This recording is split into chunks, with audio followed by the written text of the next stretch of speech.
Hi, this is Becky. The purpose of this little video clip is to introduce you to the use and care of my hair texture brush, which I sell on my website. My hair texture brush is made of, the hairs are made of sheep hair. It's very, very soft. When you receive it, this is what it'll look like. When I've received it, it came from the factory with stiffener on the hairs, and I have already washed the hairs in acetone and then in soap and water and let it dry.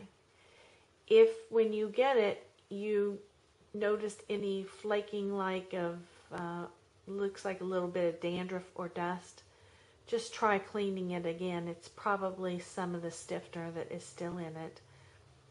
Wash it in acetone, then in soap and water, and thoroughly dry it. But before you use this with paint, be sure that you condition these hairs by dipping it, soaking it in mineral oil. That's very important. This is one of the hair texture brushes that I've been using for the last few years. It's very well conditioned. You can tell that each of the hairs are well coated in oil. When you use it, you want to keep pressing it flat.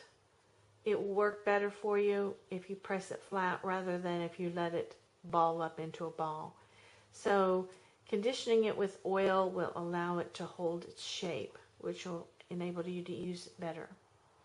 When I'm painting, when I'm doing texture which I want to blend lightly, I dip it in my oil painting medium, but then it's important to swab that lightly.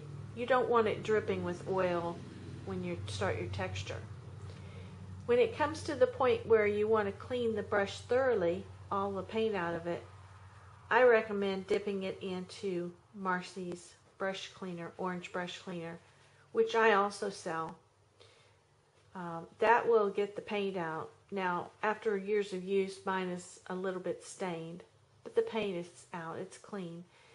After it's thoroughly cleaned in the brush cleaner, then once again, dip it in the oil so that the brush's hairs stay nice and conditioned. This one I've been using for about 6 years. So with proper care, it should last you a long time. Now, just to demonstrate how it works, I have applied with a square shader some brown onto this tile. And I've already dipped this in the oil, but you don't want it wet with oil. You just want it coated. If you need to, dab it with a towel. Just laying it down creates texture. Do you see that? I'm really not applying pressure. But if I want to do real light, I can do that to blend what I've just done. Or if I let the bristles down more, it will very easily make hair texture. You can kind of turn it on its side a little bit to get a little more definite texture. It's really important though then that you clean the brush out. So depending upon what you want to do, if you're going to be blending, you need to dip this. I just clean it out in my painting medium. It does dirty up your painting medium while you're doing it. And then I would swab it and I would go back. But if, let's say I want to do a very strong highlight, I'm going to dip it into Marcy's brush cleaner, which will strip all the paint out of it. And I've just dabbed it off after going in Marcy's cleaner. But notice what a difference it'll make. You see how Marcy's cleaner will strip it right down. And then you're not going to be able to blend it out very good. But let's say you're wanting to make a bright highlight. That would be a good way to go. Dip it in Marcy's cleaner I'm going to do it again. And you wipe out a bright highlight. Now I'm going to take my brush and I'm going to condition it in the oil. I've got oil on it. I'm going to swab the oil off. Then I'm going to go in and I'm going to go in the middle and work my way out. And I'm going to turn around in the middle, work my way out. I probably will dip it in oil again to somewhat clean it.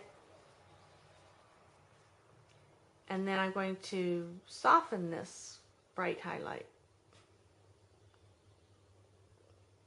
Can you see how that's working and it's blending?